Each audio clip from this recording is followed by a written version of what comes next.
এক ছেলে আমারে নিজে বলছে, আমি সবার ব্যাপারে বলি না, এক ছেলে আমারে নিজে বলছে, হুজুর আমি একটা দেশের নাম বলছে, যেই দেশে আমার কর্মটা ছিল, চলে আসছে ওই দেশ থেকে।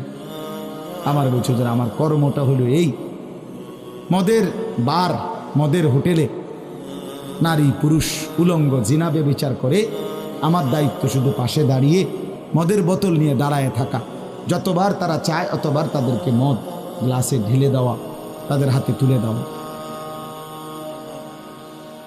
এর বিনিময়ে আমার মাসে বেতন 2 লাখ টাকা। মুসলমান মুসলমান মুসলমানের সন্তান, বাংলাদেশের সন্তান। তো এই টাকা যখন বাবা খাচ্ছেন, বিল্ডিং করতেছে, কোনো টেনশন নাই। আমি আবারও বলছি, আমি সবার জন্য বলি না, ওই বলছে দেখে অট্টা কইছি, কথা বুঝছেন? আমি তো নাম ঠিকানা বলি না।